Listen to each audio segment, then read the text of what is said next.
Oh, sugar plums. Good morning. Good morning.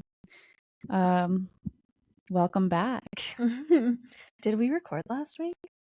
Yeah, babe. Yeah. We totally did. Sorry. A lot just keeps happening, you guys. I'm lost in translation. It's just always on. Yeah. It is always on, and sometimes we forget. We're like, where did we leave off? What did we last update you with? Because every week, every day, there's something happening in our world. Yep. But today we're going to focus on, I guess we talked about it a little bit last time. Yeah, my appointment for my consultation. Well, we let people know that I finally had the consultation, and that And we at were that gonna be time, doing there that. were a lot of questions surrounding how it would go. We didn't know. We didn't know if we'd like, I say we, it's team effort. We didn't know if we'd like the surgeon. We didn't know what kind of answers you would get. I just pulled the hair off your face. Yeah, you did. It's okay. I take care of you. Yeah, we didn't know, and we still, we never know, but we vibe. We vibe hard with people, and if we vibe with you, we vibe with you, and if we don't, you'll know it because we'll just disappear into the night. So that leads the question, do you feel as though you vibed with said surgeon? Yeah, I really did. I really did. The funny thing is leading up before the appointment, I was just kind of feeling, I'm like waiting to feel something when oh, I'm going to feel all of this stuff. I'm going to feel all this stuff. And I'm like kind of a procrastinator when it comes to allowing myself to feel things. That's a good way to put it. Yeah. I'm like, I'll get to those feelings, right? Can I be a little brutally honest with you? Yeah. That's called being an avoidant. Oh. You're a bit of an avoidant with your feelings. When it's like a very intense feeling, you avoid it.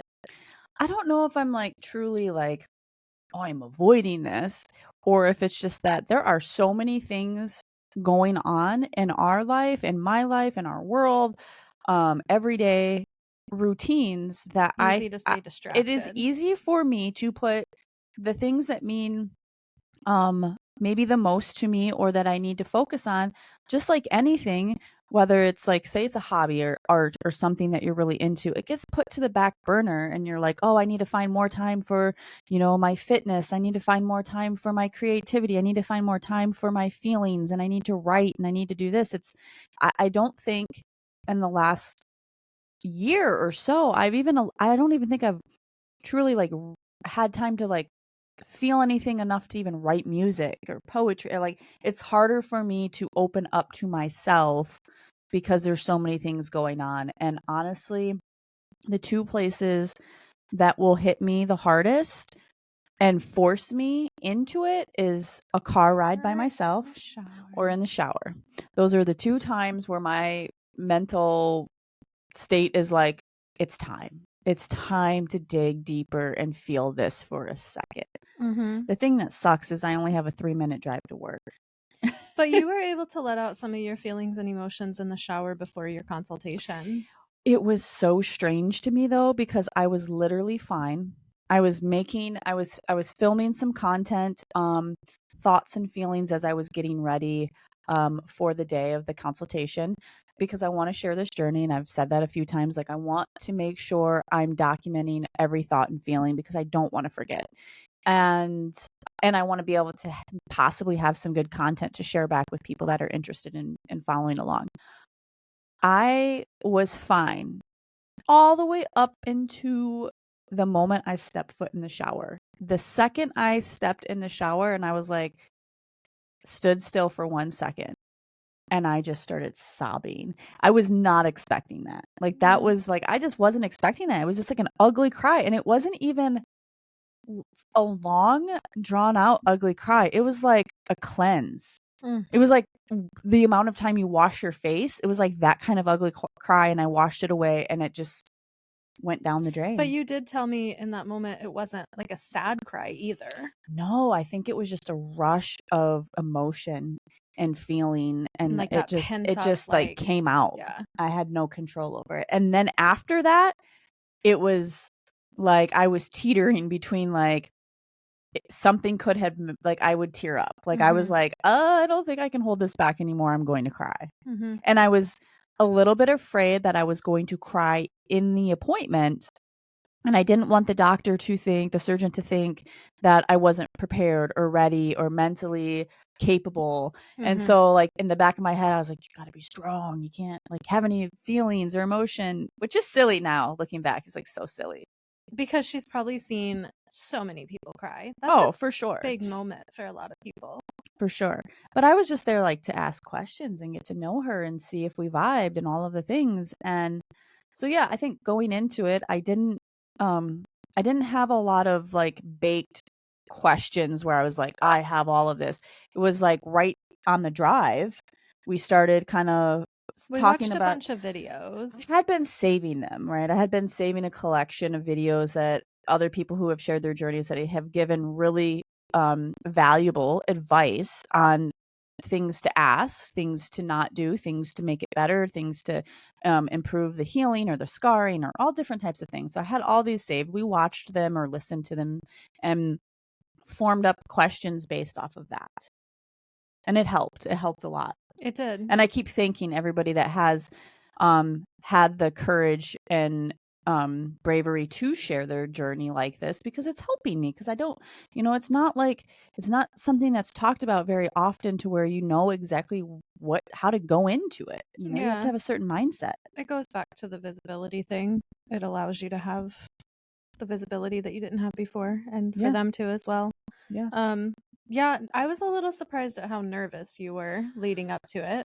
I think, like, for me, that was the biggest feeling that I took from your vibe, was just like, I felt like your nervousness was like building and building and building until we got there. And not when we got there, until you started talking to her and kind of got like into the conversation with her and started getting some of your questions answered. That's when I feel like I noticed you kind of like breathe, like relax for a moment. I think I was just so caught up on, like, what's this person going to be like? Am I going to like them? Am I going to know? Because had you not liked them, it would have put you back at square one. And I think that's what was in the back of my head. Because like, even on the drive, in the back of my mind, I'm like, I really like this surgeon who's in Miami. And like, what is it going to take for me to go to Miami and meet this surgeon? Because if I don't vibe with this one, or where do I start?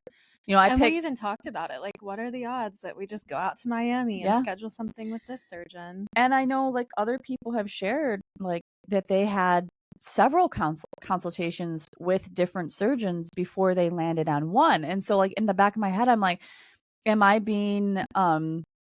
jumping the gun by just going with the very first person I meet and trusting the very first person I meet and talk to? Do I need a whole lineup? And honestly, like, I connected so well with this doctor that I feel like it would start to get so hard to decide. I think it would slow me down a little bit if I was like, I'm going to travel around and meet all these different surgeons and interview them all and then select the best one. Well, and if I had the money and the time, like, maybe. But like, it's not really as much about the connect. I don't feel like you were even able to talk to her long enough to say that there was a connection. I think for me, what sold you was the confidence. Yep. And that she was willing to let you steer the ship. And I told you that after we left. It was very, for me, being like a bystander and listening to the conversation, it was a confidence boost for me even to hear her say, you get to decide this. You tell me what you want in regards to that. You show me the pictures of what you're imagining. And like, kind of like putting the ball in your court and saying, like, whatever you want, I am confident that I can do. I've done it this many times. I do this many per week. She just came across as very like, I've got this. Yeah. I've got you. Whatever you want, you tell me and I will deliver. And I think once I felt that right away, and that was the connection, right? I wanted a connection of somebody who knows their shit and who is confident and all of the things you just said. And so, yeah, when that was like shining through, like, and I think she was able to recognize with my personality, she's just like, you seem pretty chill and laid back. Like, I feel like, you're going to be very, maybe she even used the term like low maintenance. Like we were talking about the drive home after surgery. Do we want to stay in a hotel? Do we want to drive home? And she was like, honestly, like, you seem like you'll be just fine. And like that, I don't know, it's just a all around good conversation. But there were things that stood out to me that truly made me like lock in the deal of like, I want you to be my surgeon. And I think the biggest thing was that she performs drain free. And if you don't know what drain free is, you have to have drain tubes put in. You don't have to. A lot of surgeons will put drain tubes in. And with that comes a lot of pain or discomfort. It can cause you to and it's kind of like a mental fuck, for lack of a better term. yeah, you're just like walking. You're already in compressions, and you're walking around with these, bags of goo, blood, fluid draining. Viewer discretion advised. And so I think watching some of the TikToks that I saw where the surgeons were like, one of them in Miami was like, I do not use drains. And you were already set on, you didn't want drains if it was possible to not absolutely. Yep, absolutely. So that was a question that you had asked her, and she was very quick to be like, in fact, when you asked her, she specifically said for your situation, she would choose not to use drains regardless of what you wanted. And I liked that. That was really relieving to hear that she wasn't going to go out of her way to avoid drains for you, but instead that's how she would have chosen to do it regardless. Yeah. So that I was like, yes, thank you. I think the first thing, and I already knew this going in, like, I was not a candidate for keyhole surgery. You wanted to be. Everybody, I think, keyhole surgery is for very small chested. I'm talking small chested. You cannot have a lot of breast tissue. And I do have a lot, like, you might not, if just looking at me, you might not notice because I hide it well, but I do have a lot of breast tissue. So I was not a candidate for that. But I already kind of knew that going in. So I wasn't really stuck on like, oh, I'm going to have, keyhole. I think I was also proud of myself for being prepared enough that she didn't have to tell me like, okay, your next steps are go get your 2 letters. I had 2 letters printed in hand, and she was like, she was happy about hell it. Yeah, you've She's done, like, you came prepared. You've done your work. Yeah. I think she could tell, and we also verbalized that you did a lot of research. You spent a lot of time thinking about it, and you knew I did, but I didn't wanted. obsess over it, and so that's why I was like kind of nervous. I was like, I've done research, but I haven't at the same time. Yeah. Well, I think you could research until you were blue in the face, and you'd still have questions that can't get answered until you're in the moment of. Well, and I think my research for me was like, what are the things that I need to cross the next gate of like open the door for me to get here? And being in therapy allowed me to talk enough with my therapist to be like, yeah, I write letters for these. Like, I can help you. I can get you with the right psychiatrist, or, you can talk to your family doctor, or however you have to go about it to get the letters. Those are things that people don't always know right away. I didn't know that right away. Yeah, neither did I. So moving forward, I've set up a list of questions, a little questionnaire. And I've not seen these. You have not seen these. In fact, I added a bunch last night. You fell asleep before me, and why do you always got to call me out like that? I laid awake for a bit, and baby, you always be falling asleep before me. Stop it right now. I need my beauty sleep, you guys. So I'm just going to blindly ask you these, and I don't know. These are just ones that came up. Let's hear it. Let's go. I'm ready for it. They start basic. They get a little bit more intense. So if anything starts to feel like too much, you can just say pass. Phone a friend. All right. Deal. Okay. So first and foremost, kind of like pre all of this coming to life, what, in your words, what led you to decide to go through with top surgery? What was it that was like that deciding factor, that crossing of the bridge of like, you know what? Yes. Yeah, because there was a time where I was you were very on the fence. You were teeter-tottering for a long time. So what anybody who's been listening from the jump on our podcast knows that I was like, maybe. And then I was like, no, not for me.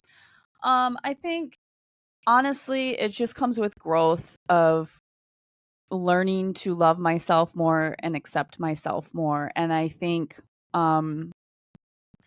I know one of my biggest fears, and I've said this in therapy, my biggest fear at that stage that I was at when I was dipping my toes was, what if I hate myself even more? What if my gender dysphoria is even worse after I get surgery and then I feel like I have nothing left, right? Like that's where my head, like it sounds funny to me saying it now, like I have nothing left.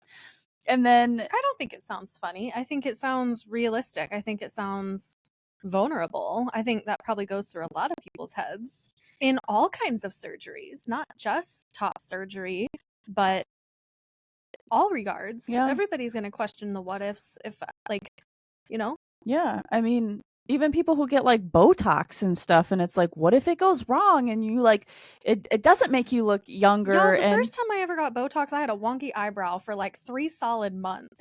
So was it 3 happens, solid months? Yes. It was until we could get back to Colorado and she could fix it. Mm. And I was steady, like, one eyebrow raised. yeah. I couldn't tell like if you were mad at me or like being serious or what. It was Neither could I. No, but you know, I think for me it's like there's things that still go through my head where it's like, you know, are you going to be attracted to me without breasts because you're like like you're like lesbian. I'm lesbian, but like I'm like leaning more into like queer. Hmm. And yes, I still identify as a lesbian, but I identify as a non-binary. I identify as a queer. It's so fluid for me, and I feel like if I was in your shoes and I was a lesbian and like, or I don't know, I feel fucking stupid saying like all these different labels, but you know, are you going to be like, oh, I wish Kirby, I want to be with somebody who's voluptuous and has, you know, like fucking boobs. I don't know. And I'm over here like chop them off. And is that going to change things? Or I think there was just a lot of growth that had to come with like trusting that I am more than just Your like physical appearance. physical appearance. And also, it's been like a solid year of me compressing and wearing a binder. And Okay, pause. Let me ask you this. Would you still be here right now, do you think? This is hypothetical, obviously. Do you think you would be at where we are right now? Do you think you would be here if I wasn't in the picture? If you were doing this alone? ooh. It depends. If I had some of my friends that I have today in my life that have made an impact on my journey. Well, let's just say Blaine, for example, who, you know, obviously they're a trans man, but like they've gone through the surgery, they've been able to talk to me through it and encourage me or tell me that it's like my fears are valid and my thoughts are normal or whatever. I think as long as I had some of the right people still in my life to give me just like that support or yeah, to help me know that like I'm not alone in it, I think it would be okay. If I was just completely Kirby like 2 years ago, 3 years ago, no, I don't think I would be there. I think I would still be on the fence of like, well, I'm supposed to carry myself a certain way. I think I had to break down a lot of barriers to get to where I am today to just be like, I am 100% me. Not showing up for, not looking a certain way for anybody else, but what feels comfortable and right for me. Okay, so next question, we kind of talked about what you were feeling leading up to the appointment. If you could describe how you're feeling right now in this moment. Right now in this moment, I feel like I keep looking at myself in the mirror and like flattening myself down even more, and I'm just like ready for it. Like I took a little bit of a break from the binder and was like trying to use trans tape the other day and give myself a break from the binder that was like cutting underneath my armpit and causing some pain and just like rawness, and I was like For and those then of you that don't know, binders are kind of awful. they're They're great, they're but great they're kind of awful after a time. they're great for like an initial look of like confidence. and then certain things I start think to they're set in. addictive. And Yeah. then because they're so addictive, your body starts to quite literally break down from being squeezed to death all day, every day. I feel like it's like a baby that needs to be swaddled all the time, and then when you don't swaddle them, they're like, "Good," you know? Yeah, I Yeah. feel like the second I take my binder off, while it is, you know, there's a joy that comes with like, "Ah, get this off of me, I gotta take it off," but then, like, the second it's off, it's like, "Ooh, now I realize that I do have, you know, breast tissue that is, like, touching my shirt or rubbing against, you know, a nipple rubbing against a t-shirt." Like, any type of movement is, or even, like, if you accidentally touch me or lay your head on my chest, a lot of the times I have to, like, move it away and say, Yeah. like, like, I'm in pain. Like, That's been a learning it's curve for me, fucking honestly. painful, and I'll be like, "Don't put your head there. Don't touch that. Don't brush up against me like that." Yeah. But no, to sum that up, I feel ready. Like I'm like right, like I'm feeling right now. Like, give me a date. I want a date. You know me, Excited. like I'm a planner. I like to have a date, a focal point to like look Every ahead. time the doctor's office calls, because they have for a couple other things, I think there's like this little moment where you're like, Oh, I like is run. this the I'm call? like, Is I'm this like, the call? Like middle but- of a meeting in a work day, and Kirby's like, I gotta step out for just a second. and then it I was love like, it. we have to schedule your mammogram. And I'm like, Womp womp. motherfucker, who wants to schedule a mammogram?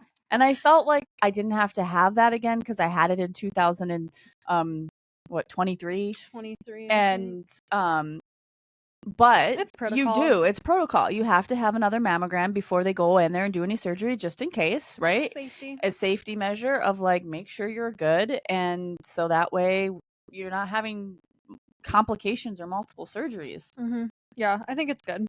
It's gonna suck for a hot minute for you, but Especially because my breast tissue is so sensitive from the binder. if I and can't even lay my head on my chest, And that they- mammogram is gonna suck. it's gonna suck for a minute. I'll get through It'll it. be quick. I'll Yeah. get through it. Okay, next question. How do you think it'll affect, it'll being the surgery, how do you think the surgery will affect your day-to-day life, confidence, clothing choices, etc.? I think it'll affect it in a very positive way because it's going to be exciting to have. I'm going to take you on a shopping spree. Yeah, it'll be exciting to be like, wow, like, okay, let's just pretend like I'm wearing a striped shirt.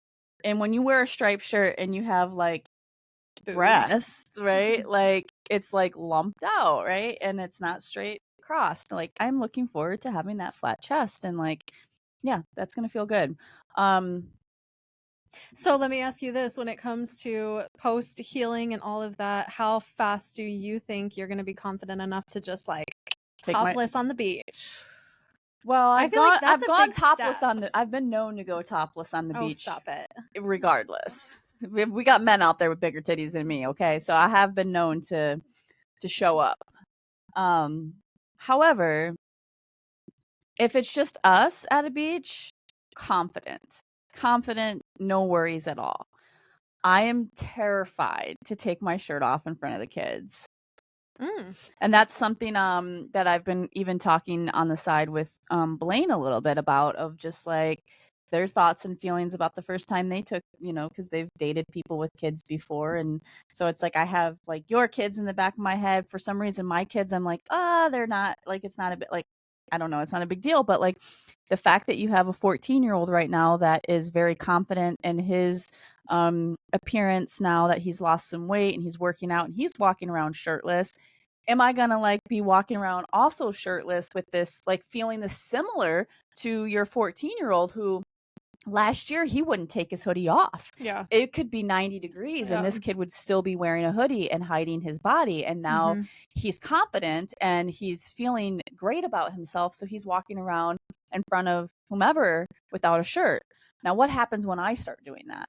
And so, like, those are fears in my head where I'm like, we live in a house full of boys. We're used to covering ourselves up. Don't, correct me if I'm wrong, but I don't foresee you walking around the house shirtless just for shits and giggles. But I can say right now, one of the things I'm excited about is like when I get out of the shower, yes, I wear a robe or I throw my towel over my shoulder a certain way and cover my chest up. But like, but you want to be able to walk into your room after a shower topless. I might get out of the shower and just put a towel around my waist and walk through the house. And whoever I pass along the way is who I pass along the way. Now, will I be confident and comfortable in the beginning of doing that? Fuck no. Yeah. It's going to take It'll time. take time. It's Yeah. going to take time. It's going to take time for me to get comfortable seeing myself like that. It's going to take time for me to get comfortable watching my scars heal and lighten up and not be as visible, right? It's going to take time. I think you'll get there though. Yeah. And I think it'll get to a point where it's just like normal. Like it Well, doesn't even cross your mind. yeah, I hope so. Yeah. That's the end goal. Yeah. Okay, so if you could give your friends, followers, or family advice on how to be more supportive through this journey, what would that advice be? Ooh, that's a good one. Because you've had some hiccups along the way when it comes to family, not necessarily so friends. this is like with anybody who's about to go and get, like, if you know somebody who's going to get top surgery, or if you're a friend or family and you're listening, don't ask me or the person like how they think or feel about having scars. Don't ask about the scars.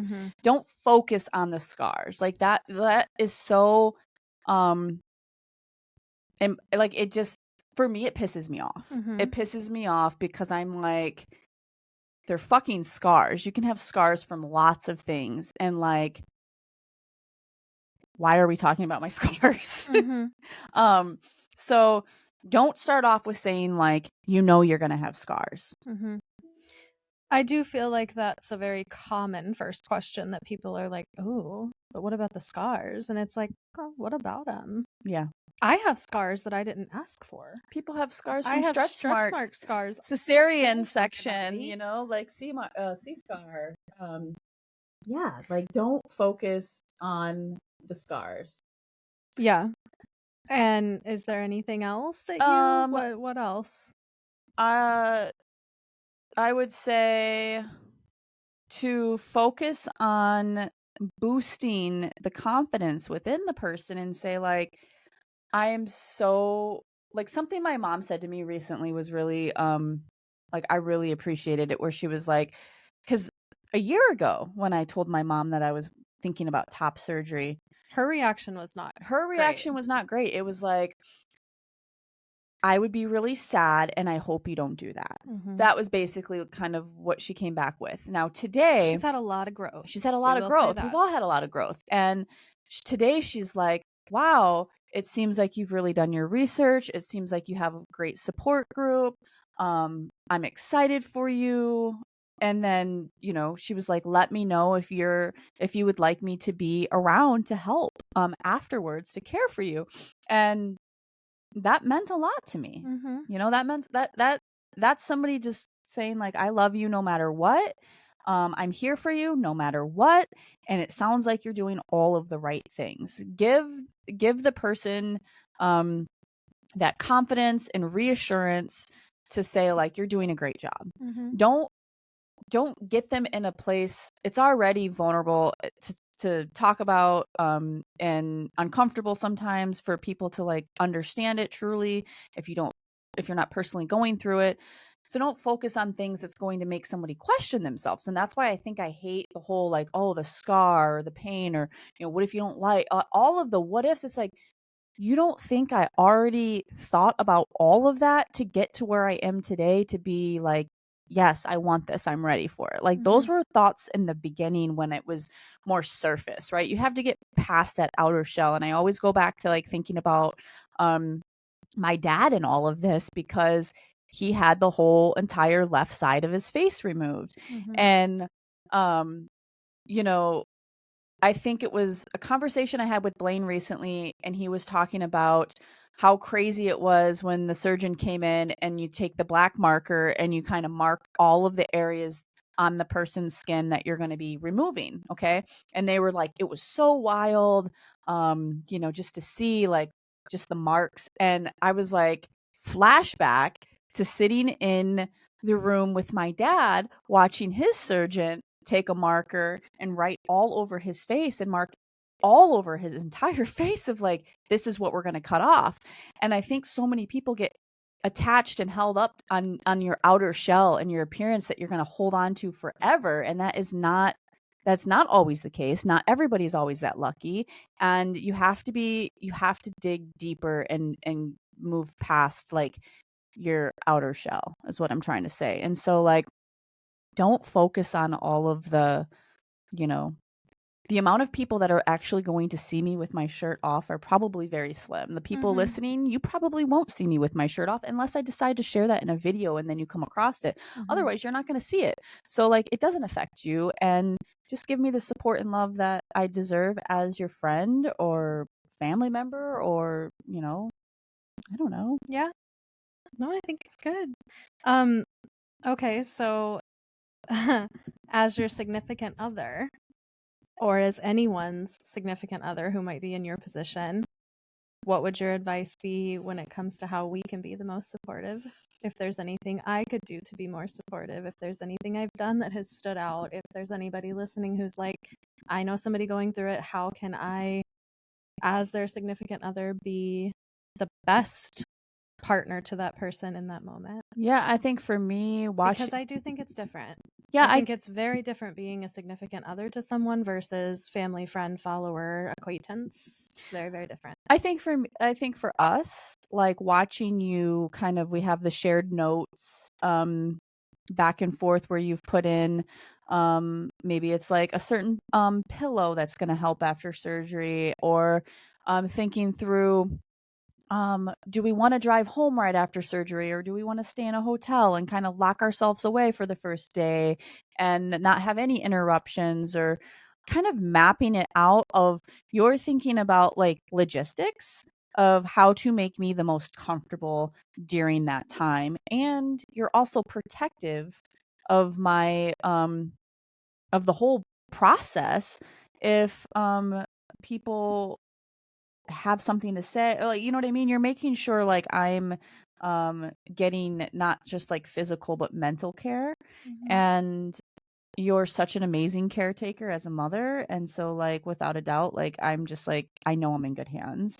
And I think that I don't have to spend too much time worrying, like, I don't know, it might be uncomfortable to say, hey, I love you, and you're going to have to wipe my ass for a few days because I might not be able to move my arms, you know, or you're going to have to put a drink up to my mouth and help me take a drink. Like, that's the reality of it. Like, there are things that you can't do, and you can't sitting up and lifting an arm or anything for a couple days is going to be not a great feeling. And to know that we're equally comfortable with all of that takes away a lot of stress and anxiety, where someone who might not have that support, or somebody's partner who just might say like, ugh, I need to not see any of this. I don't want to see any of the gross stuff, you know.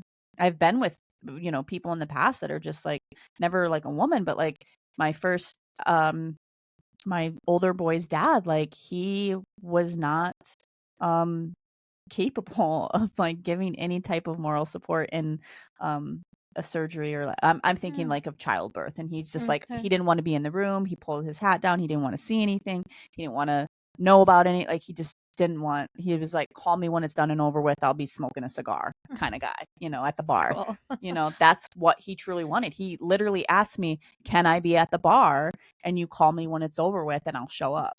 That was the type of support I once had.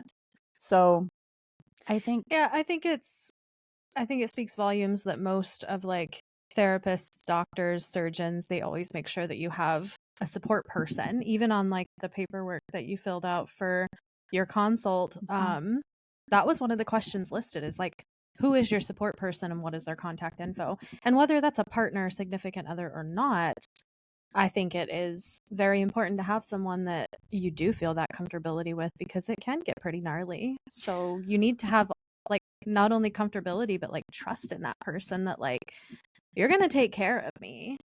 well, and some of the people that I've been following that share their journey talk about the depression that can come after the surgery. Any surgery comes with a depression when you're kind of weaning off any type of anesthesia. Is that what it's called? Anesthesia? Yeah. Or like, you know, heavy pain. Narcotics, I think, is that can trigger a lot of people. Can come with depression. It can also, you're secluded.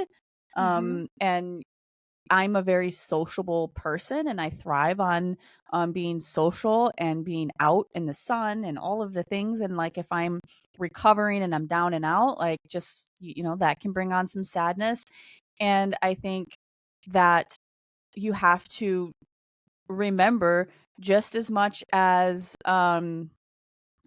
I want this surgery, there is going to be a place of like mourning of or grieving, right? You're going to be grieving having the surgery too, Mm-hmm. and that's okay. And so these are all things that, like, if somebody's like, oh my god, Kirby's so depressed, Kirby's so sad, maybe they really shouldn't have had the surgery, maybe they didn't really want it. No, it's just you have to like feel all of it, right? You Mm-hmm. have to feel all of it, and you have to say like it's okay to grieve. It's okay to be sad and to mourn a little bit and say, this is a chapter I'm closing. You could still have, just similar to like when, we came out and we left we got divorced and we left people that we thought we might be with for, you weren't before you met me, you weren't thinking like, I'm going to run out and get a divorce. That wasn't on your bucket list, And it's just Mm-hmm. like, you have to take time to feel all of the feelings and grieve it and grow from it and get past it. And this is something I'm like going to shed. Mm-hmm. Yeah, I think finding a middle ground as the support person to where you can appreciate the motions of sadness and grief, but then also be like the light to help lift them up and like get them through that rut instead Mm-hmm. of just letting them fall. Mm-hmm. Like almost like saying from where I'm sitting, like as a support person, you almost have to be like in a really good place mentally to be able to take it on when you're not even the one doing the surgery. So Mm-hmm. yeah, there's a lot that goes into it. Okay, so last question. I feel like you kind of already touched on it, which I didn't expect. Kind of caught me off guard a little bit. But do you have any underlying fears that this will affect our relationship? 100%. Yes, I do, because I think I would be crazy not to think something. It would almost be selfish of me not to think, how is this going to affect you? How is this going to affect us? And I think that um, it is a common question you get asked, whether it's by close friends or people in the community on TikTok that want to know, um, how are you feeling? How are you thinking about all of this? How will it affect you? And um, you are a lesbian, you are attracted to the, female anatomy, Mm-hmm. and I'm taking some of that away.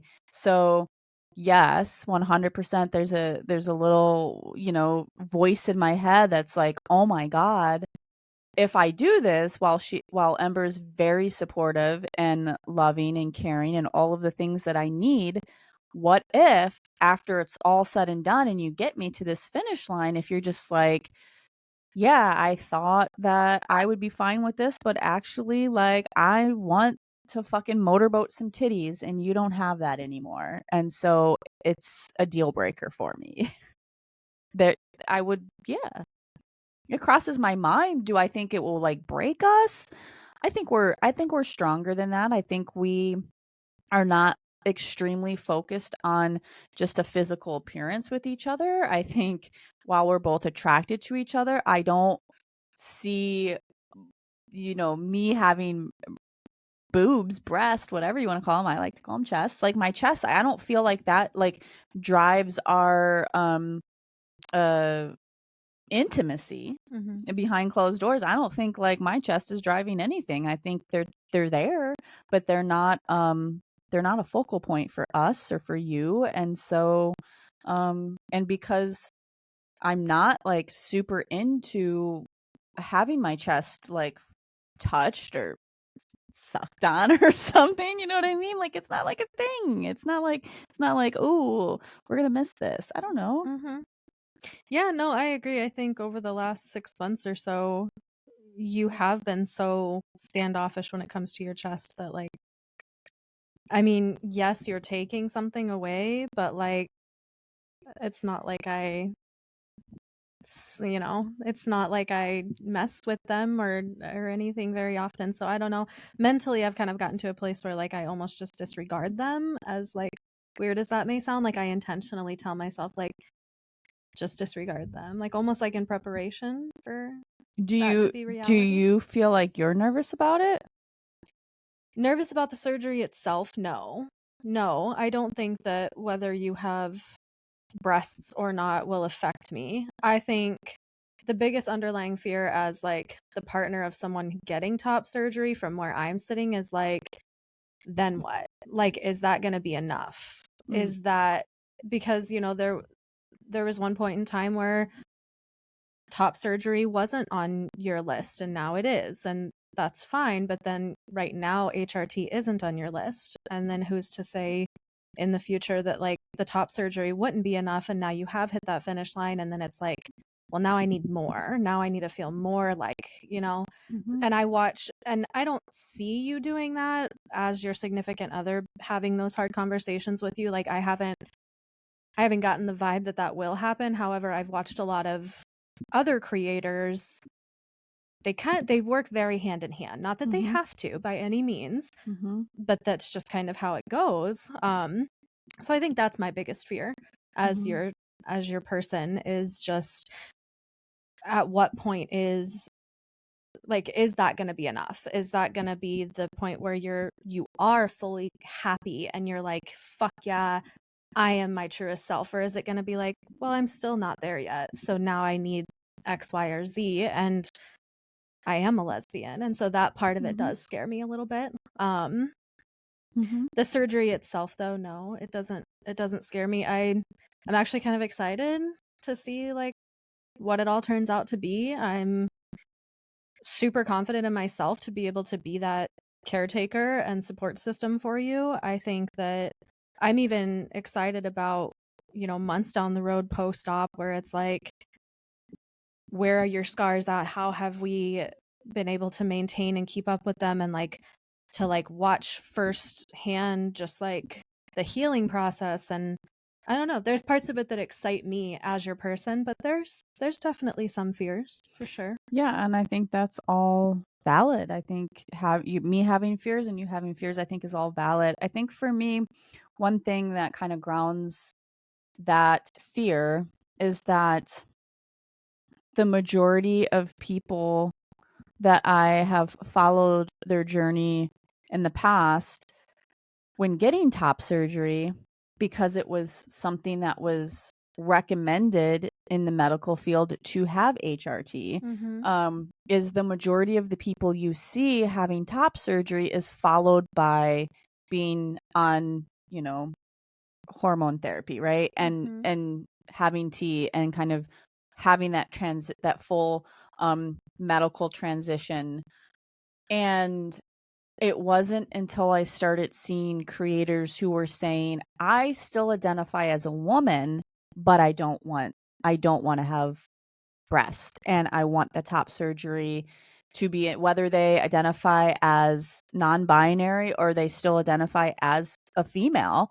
To see that side of it is what gave me more clarity and confidence, and just like the visibility of saying like, yeah, that's me. That's what I want. I don't want to grow a full beard and to present myself as a man.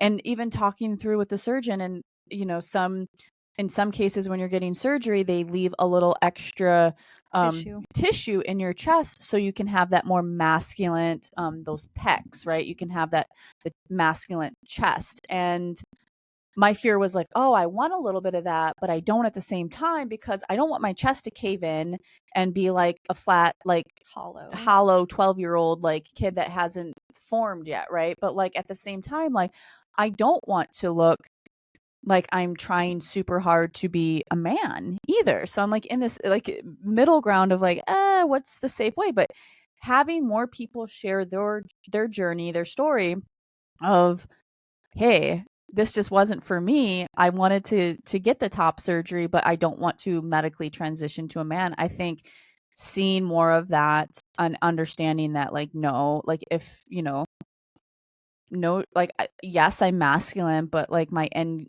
game isn't to, at this stage, is not like, I say at this stage because I honestly don't know in 10 years, 15 years, like whatever, but where I'm standing today, I can say with my full chest that That'll be gone in a few months. that'll be so you better say it again once it's gone, because it'll be a new full chest. No, but yeah, I recognize your feelings and your fears, and I respect those. And I think feeling safe enough to have conversations about them, about our feelings together and our feelings from an individual perspective is important. And I'm sure it's things we're gonna have to go through, but I I fully know that you're attracted to women and a lesbian and all of the things. And so that's why sometimes I'm like, yes, I'm this, but I'm also this. And I'm like very fluid and not one or the other kind of thing. I'm kind of like in the middle. And so I hope you continue to find me attractive and love me and want to be with me. And if you change your mind, like that's just something I would have to like deal with too, you know? Yeah. Yeah, I think that's probably something that, I don't know, communication is just really important, I'm Yeah. sure, for most people in that situation. I think as the partner in the situation, like for me, holding on to your feminine qualities, as much as you probably hate hearing that, I do it internally all the time. What do you mean by that? The things only I get to see, like behind closed doors, your feminine qualities. Like, because you still, like, there are certain movements or noises or those are things that not the those are public, still like, the going to public like doesn't those are get. still going to And that's what I be mean. like front and Holding center. on to those as, like, just to know, like, I am a lesbian, because, that's not going to change. There are, so, yeah. We'll get there. We'll figure Yeah. it out. And we'll keep sharing it and talking about it because I think it's important for anybody that's going through it. Or I don't know, maybe you're like a straight couple and you're listening to this and maybe your person has to have some type of surgery because of a health issue. Things change as you get older and you're not always going to be who you were 5 years ago. And so you have to recognize that. If you love someone for who they truly are, like who they truly are, you're loving someone for so much more than physical appearance, because you could get in a car accident tomorrow and your whole physical appearance could change, and top surgery would be the last of your concerns. Would I still be here? And that's a question that anybody should ask themselves. Do you love your person because they're hot, or do you love your person because you're truly in love with, like, their entirety? They're down to their very fucking core. Yeah. And I love you to your core, and it doesn't matter if you have boobs or not. So, well, good. Because hopefully by summer I am boob free. We'll have a party. Yeah. Yep. Amazing. That was fun. I hope you guys enjoyed it.